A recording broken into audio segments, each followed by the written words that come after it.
wala man yung mga magulang ko, siguro kung inabot nila to, isa sila sa mga pumapalakpak sa tuwing mapapanood nila yung labas ko sa Batang Quiapo. Yung experience sa Batang Quiapo sa loob ng 3 taon ko pananatili dito, sobrang ansaya. Marami kang nakakasalamuhan na iba't ibang tao, na pati mga taong hindi mo inaasahan ay makakasama mo. So sobrang tuwan-tuwa ako at sobrang talagang napakasaya ko na napasama sa Batang Quiapo. Napunta ako sa Batang Quiapo, nagsisimula pa lang yung Batang Quiapo. Napanood ni Direk Coco yung mga vlog ko, doon niya ako nakita.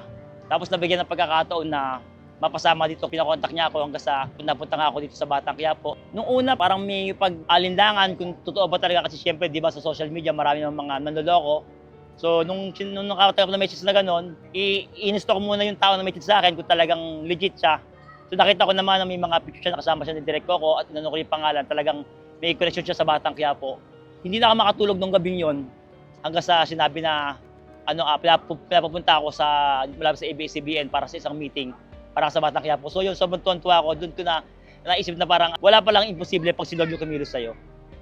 Yung tulong na naging sa akin ni Direk Coco at ng Batang Quiapo, sobrang dami at malaki, sobrang laki. Unang-una sa pangangailangan namin sa pang-araw-araw na panggastos, isa sa mga pinagkukunan ko na nakakatulong. Nagbabalag ako pero minsan mas nakikilala ako bilang Batang Quiapo, bilang isa sa mga karakter ng Batang Quiapo. So, kaso ng pumuntang lugar, kumbaga parang nakatatak sa kanila yung karakter ko na taga Batang Quiapo to. Kaya kumbaga kaso na pumunta, dala ko yung pangalan ng Batang Quiapo. Pangkaraniwan din akong driver at nagbablog din ako. Pero hindi ganoon kalaki yung pangalan ko noon dati sa social media at hindi naman din ganoon ka inaano ng mga tao. Pero nung napasok sa Batang Quiapo, parang doon ko nakita na parang nag-iba yung level ng buhay ko, nag-level up ako. Talagang nabago yung pagtingin sa akin ng mga tao mula nung mapasok ako sa Batang Quiapo. Ang hindi ko makakalimutan na malaki naging impact sa akin talaga, yung mga kakilala ko, yung mga taga sa amin, sobrang naging proud sila sa akin na may isang Marlon na napasok sa mundo ng telebisyon, na kahit sa panaginip, hindi ko rin alam na mangyayari sa akin yung ganon.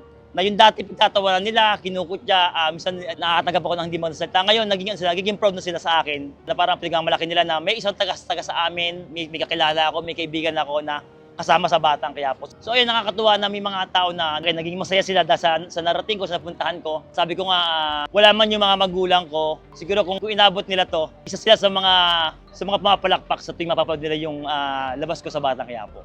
Sa mga kagaya ko na PWD, ano may pagdadaanan mo sa buhay, matuto ka lang lumaban sa buhay mo. Huwag mong ikulong sarili mo, huwag mong itago sarili mo, huwag kang matakot sa sasabihin ng ibang tao. Ipakita mo kung ano yung kahit magagawa mo. Huwag mo isipin sa sasabihin nila, isipin mo kung ano yung kaya mo. Dahil kung nagawa ko, mas magagawa mo.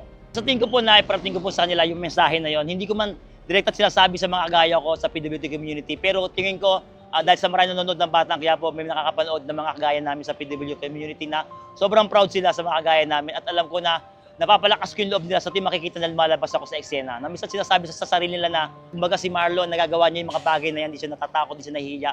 Bakit ako mahihiya? So siguro sana, ganoon din na maging mindset nyo.